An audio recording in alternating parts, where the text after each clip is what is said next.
Okay, ladies and gentlemen, we are live back once again another week of the MMFM Digital Show. I am your host, J.L. Martinez, each and every week, brought to you by the Miami Media and Film Market. And Camacol, I want to give a shout out to my partner, Patty Arias, who's always doing an amazing job producing this event, the conference, and everything that we do, as well as our president, Joe Chief.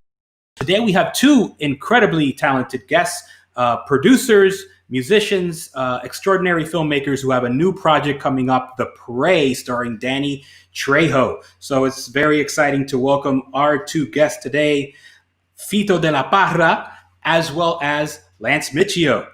Before we get into this interview, though, we have to bring you a little bit of industry news.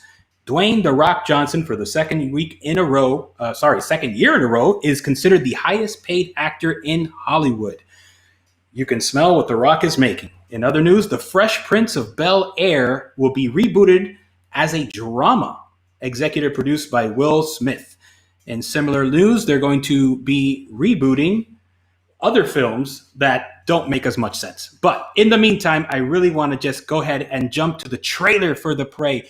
Very, very, very exciting to watch this trailer and then bring in our two very special guests. So give me 1 second here and we're going to play this trailer.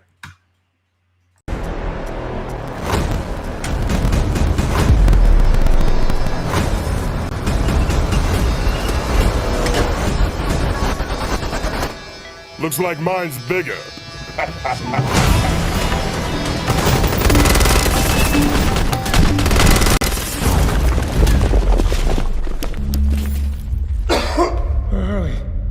Guys? What is it?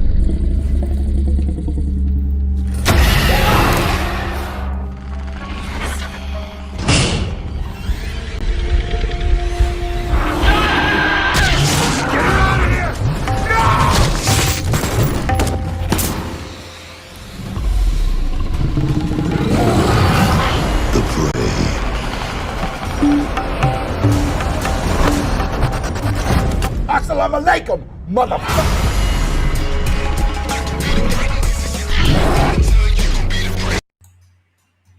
Great stuff. Welcome to the show, Lance. Welcome to the show, Fito. How are you guys? Great. Thanks for having us. Great, thank you. Absolutely. So yeah, just watch that really exciting trailer. It looks like a wild movie. I mean, that monster was scary. It looked like a chupacabra. It is. It's supposed to be like that, like Bigfoot, kind of Yeti, or the Mexican boogeyman. It's a big chupacabra. Yeah. So it's just such an interesting idea. Who originally developed the concept for that?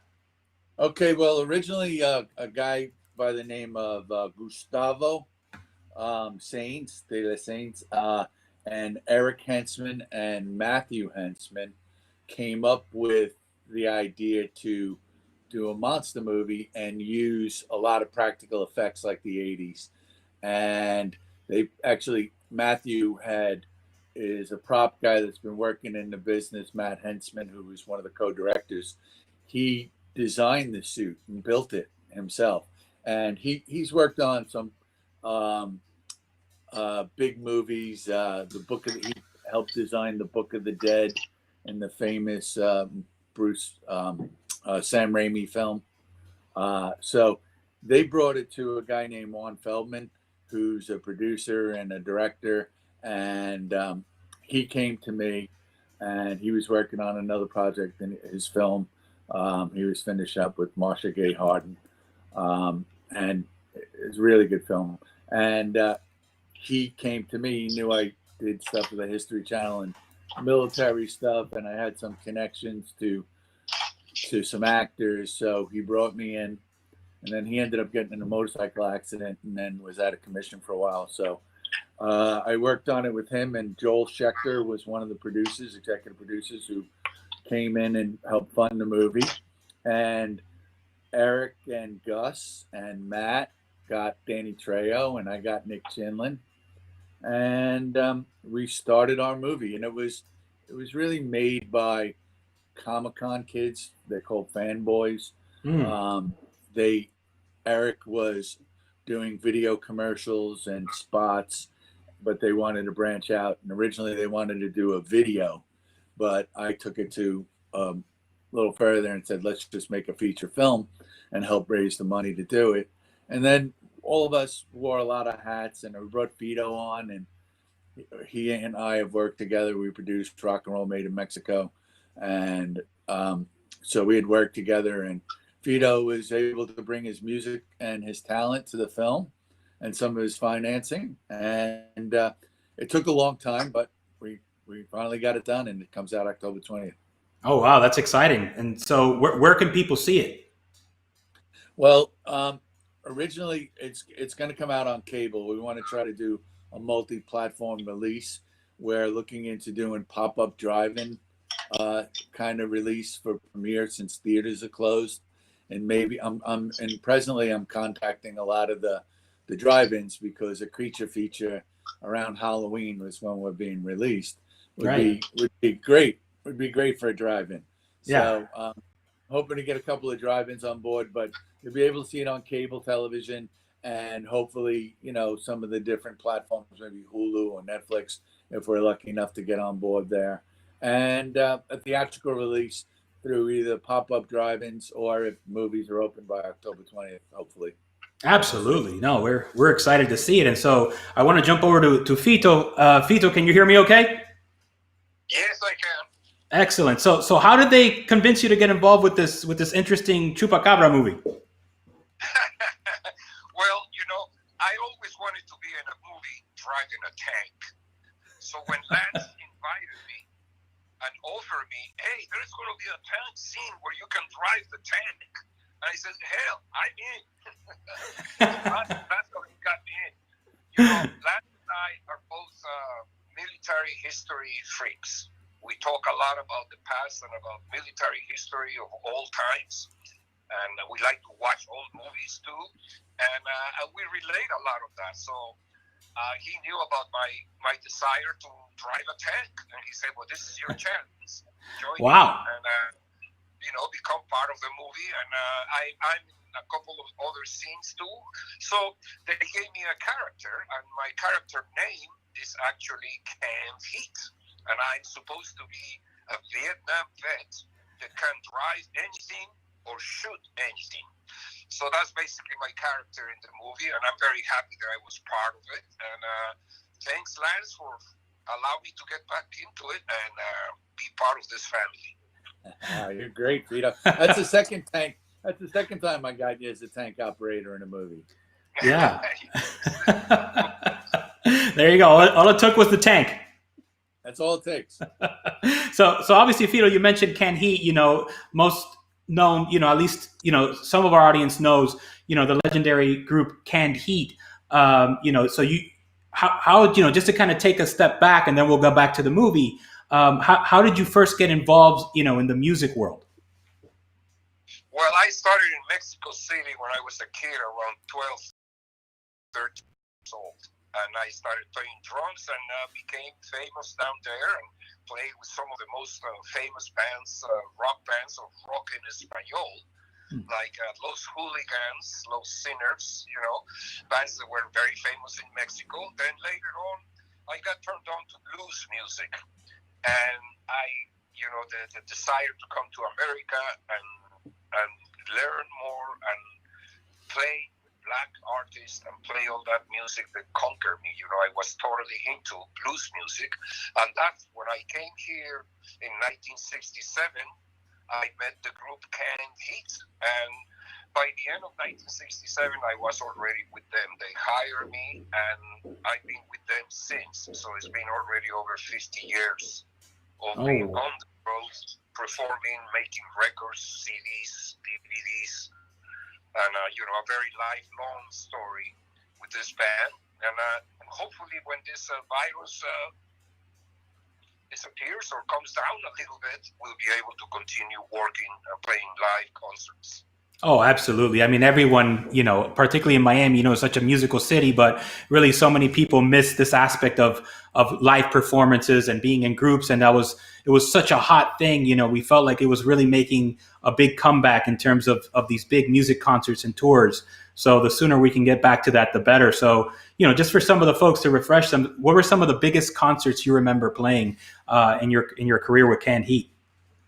Well, the most important one, and now is something that I see with a lot of love and desire and nostalgia, was Woodstock. We played at Woodstock. We were the headlining act in Woodstock on the second day of the show on Saturday, August 19th. And of course, that year, it was a year of great big festivals, and we played most of them.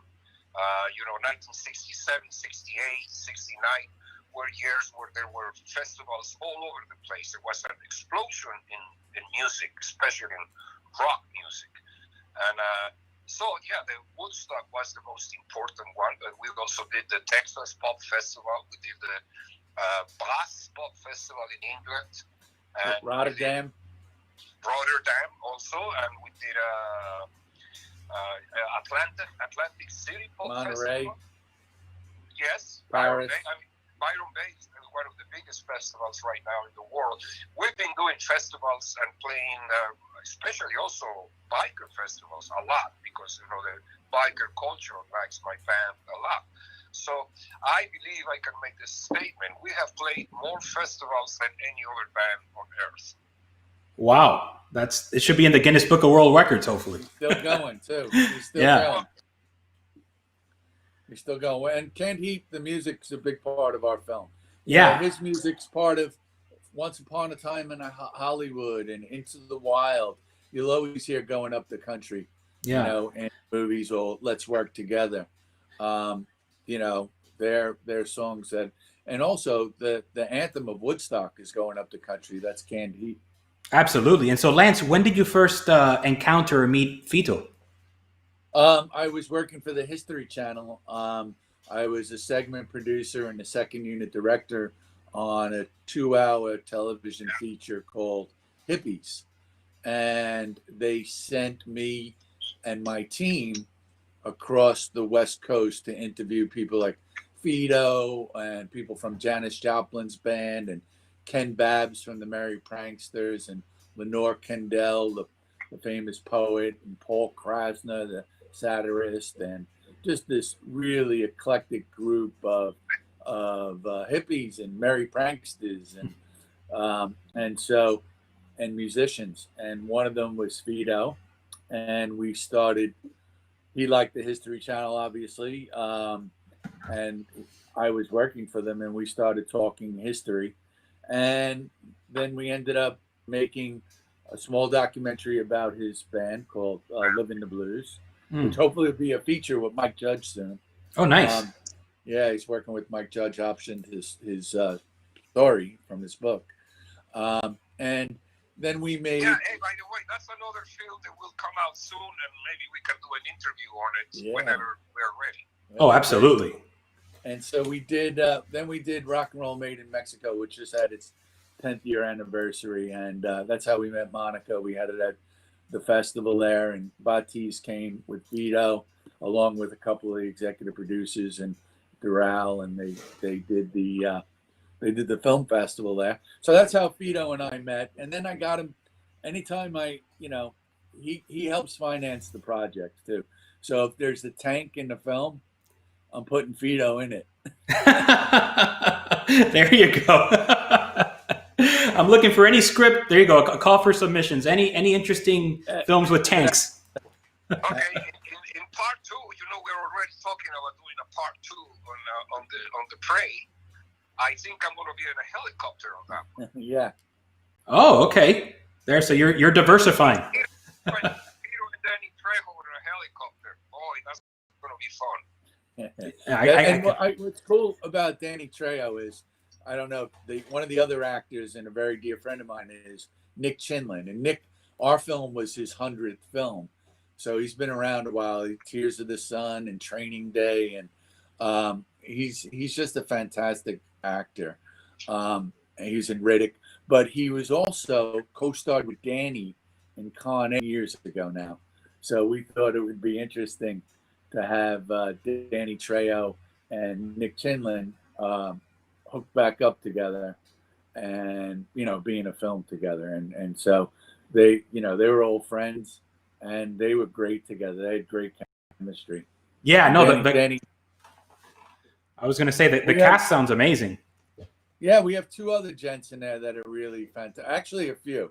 Fahim Fazili, who served with the Marines in Afghanistan as an interpreter, and then came over to the United States and became a citizen and wrote a book. He's one of the stars of Rock the Casbah.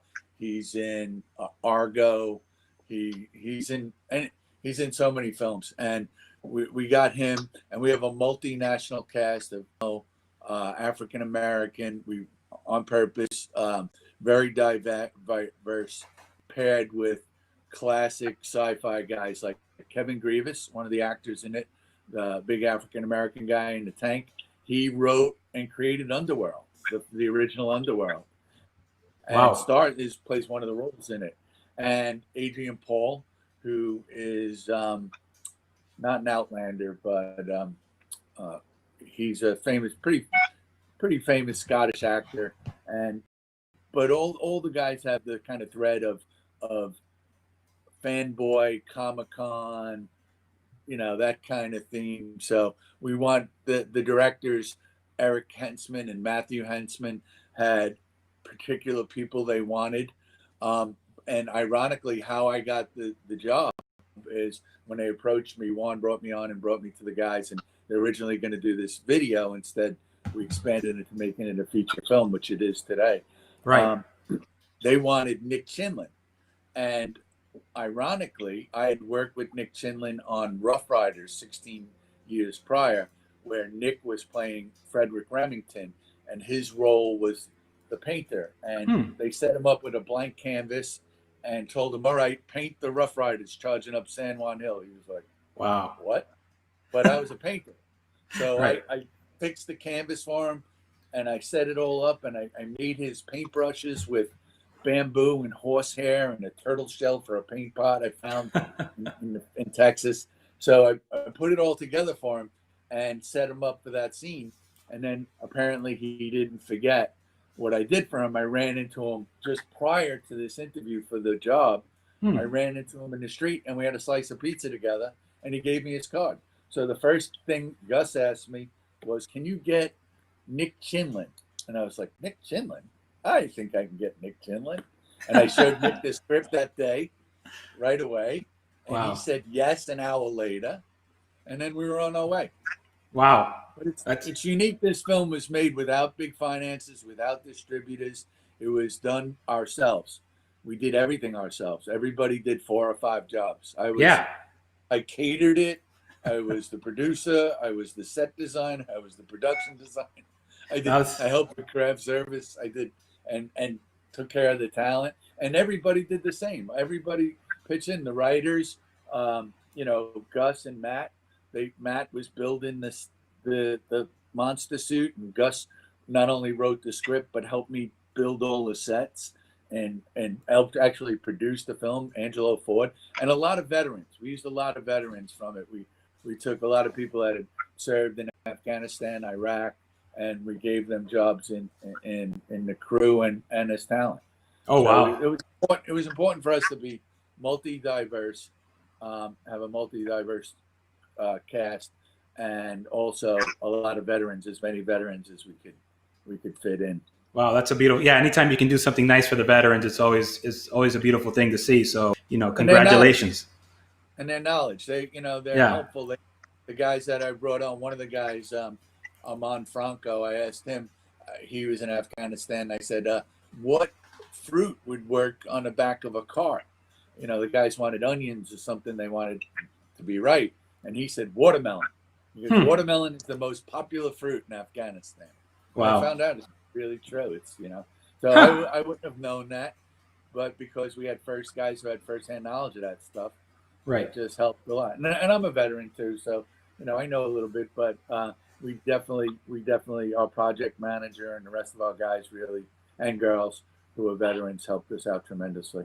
Absolutely. So yeah, it definitely has that indie spirit, and plus you had Fito doing music, acting, and driving tanks. So I guess everybody. I also drive a truck in it. Ah, okay. So yeah, you're gonna have to join the stunt drivers union soon. But the tank was more fun. Yeah, the Teamsters will be coming after you. Where did you guys shoot the movie? We shot it in Santa Clarita. Santa Clarita at the Blue Cloud Movie Ranch. Oh, And also in wow. Palm And in Palm Springs and at Army Trucks Inc., which is also in Santa Clarita, that rents Army trucks out to movie sets, but they actually supply a set themselves. But Renee Zilwalt, who is one of our executive producers, he owned the Blue Cloud Movie Ranch, and we were lucky. They had built the set for American Sniper there, and while they were in Morocco, we went in and shot our film using the set with their permission, of course. Right. And also, if our movie didn't come out until after theirs, which it is obviously. Sure. But I mean, we had this like $12 million set built for us that we basically got because the owner of the whole ranch, we made him an executive producer on it. Wow. Okay. And he's a great guy. He was a stuntman back in the day, and they shot War of the Worlds on that ranch, and there's been so many films. Anything you see from the History Channel, if it involves Afghanistan or even Vietnam, they shoot it there. So, oh wow, it was a great experience. It was kind of like, it's just an old movie ranch that you drive out to, and then you step onto it, and you're in a different world. You mentioned Once Upon a Time in Hollywood, and there's similar ranch that's featured in the film. It's actually kind of based on one of the sister ranches because the Manson family stayed at the ranch, the Weston Ranch, right, Spawn Ranch in Once Upon a Time in Hollywood. That's real. That I don't know if that was in Spawn Ranch, but that's the sister ranch to Blue Cloud. Wow. Renee and his partner own those two ranches. One has a cave and a city. Middle Eastern city built village, and the other one has a Western town. And there was a diner there too. Which actually the diner is from War of the Worlds, and the diner had no water or electricity, but it had the booths and the big counter. So that's where we fed our crew 3 times a day. Wow. We brought in our own lights, and we had the food either cooked outside or catered and brought in. But we used the diner, and it was nice because it gave everybody the sense that they weren't sitting on little plastic chairs with a plastic table. So That's funny. Everybody dug that they had a 50s style diner to eat at every day. Wow, that's really cool. I mean, you love to hear those stories, and just to see how a project like this, which feels like a much bigger movie in terms of what it looks like than I'm sure what it actually cost to produce. So we're very excited to see it. And, I just wanted to get into the idea of distribution now, because you mentioned multi-platform, which I think is great. I would love to see this movie on a big screen, but as we know, we're kind of dealing with this COVID situation right now. So where do you guys kind of see the distribution world heading in the near future and then in the long term as well? Maybe what we're doing. Here's the deal. I've been around in the movie business since '92. I started below the line. About 2002, I moved above by writing and directing and producing. But I learned that basically there's this whole body of sales agents that are out there that basically prey upon new filmmakers to get their films, give them absolutely nothing in return, sometimes even charge them money for changes that are made that may necessarily didn't have to be made, or a new trailer or a new poster is made. So when we went into this, we being burned so many times and learning the industry and how it preys upon people and how the sales agents just basically, are sharks and the new filmmaker are like a guppy. So, but learning all that, we resisted over and over and over sales agents who didn't want to give us a minimum guarantee, didn't want to give us any real equity return in it. They just wanted our movie for some bullshit. And so we said no to everybody, and we did a lot of research. Eric and the guys spent a lot of time, and we found an aggregate to sell our show to cable. So October 20th, we have a deal for that to come to cable, and we made a good deal. But we're keeping the rights ourselves. We're distributing ourselves. I'm doing the pop-up drive-ins to get it out there as a premiere, but we're going to distribute it ourselves. We're going to sell it ourselves, and so far we've had some success. But we don't have a middleman that's going to take our money, give us promises, and then hope we go away after a couple of years of asking.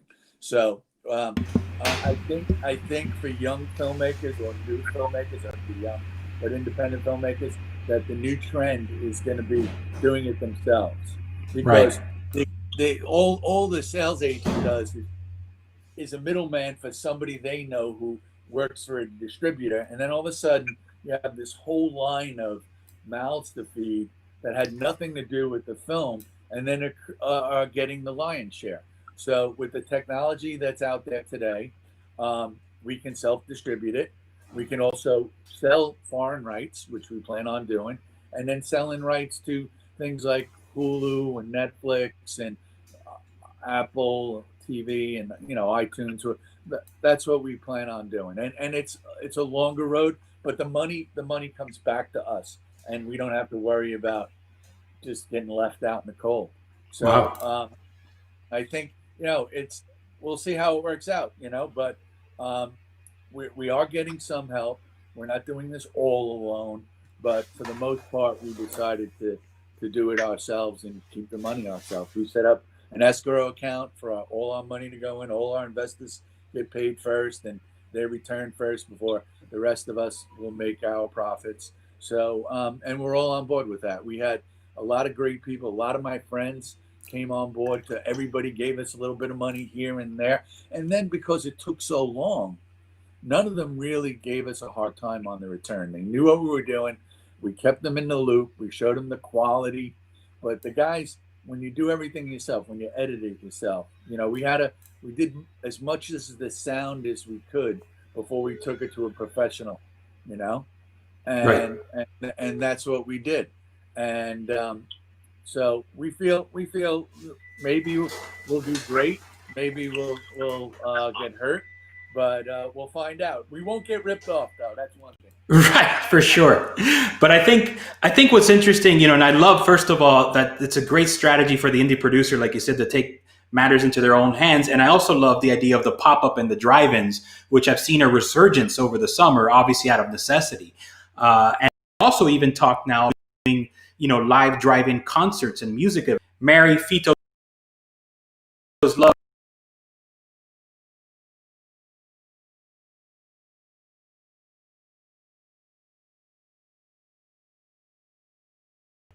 I lost something. Something happened. I was asking what he asked Fito was, here he's back. Oh, we're here. Yeah, I don't know how much you caught of that, Fito, but, in addition to pop-up drive-ins, there's a lot of pop-up music events. Have you guys thought about maybe doing a cross-promotion between you guys playing a music set and premiering the movie at the same venue? Well, we don't have any plans to do that, but if things start rolling, we did that before. It sounds like a good idea. It sounds like a good idea. We did that for our film Rock and Roll Made in Mexico. We did a kind of a Buena Vista social club deal. Right. All the musicians came to the show, and we watched the movie, and then they went on stage and performed. And I filmed that, and then we edited that into the second version of the film. Wow. And then the other thing I said, Fito, is that at some point you should roll in the tank. That's what really would give it the wow factor. That would be great, but I don't think that's going to happen. They don't allow tanks like that on the streets. Right. You'd have to get a permit. What you have to do is with a tank, when you get a tank, you also you don't just rent a tank. You got to rent a dump truck full of sand. And what they do is they come dump the sand where you're going to drive your tank, and then you spend all day raking it out so it covers the street so it doesn't destroy the street, because a tank will, if it rolls down the street, it'll tear the street up. Right. So you got to put your sand down. That's a little surprise you get as a line producer. The tank costs this much, but the sand costs twice as much. Right. We're buying tons of sand. And the truck. The glamour of the movie business. Yeah, there's always something. Exactly. Well, guys, we're out of time now, but I really want to thank both of you for coming and joining us and talking about your movie, The Prey. We're really excited to see it. Anything that we could do to help promote it as we get closer to the release, we'd love to help you out. Oh, thank you very much. Thank you very much to you too. And I'll say thank you on behalf of Eric and Matthew Hensman and Joel Schechter and Gus and the rest of the guys, that Angelo Ford and Al, all the guys that worked on this hard and gave part of their soul. Yeah, I know, absolutely. And obviously, thanks again to Monica for introducing us. She does a great job here of connecting local filmmakers and talent. So it was really a great coup to have you guys on the show today. Well, thank you very much for having us, and we appreciate all your help. Absolutely. I'm just going to sign off. If you hang on for 1 second, I'll be right back. All right. Now, Lance. Yes. Can we watch this interview later on Facebook? Yes, you can watch it on Facebook. On Facebook, and what do we look for? Luis Martinez? It's on my page. I think he copied you in the link too. It's on your Facebook page. On Canned Heat's Facebook page. Dave. No. Canned Heat. Dave Toadhill shared it to the page. Oh, they will share it. Okay. He already did.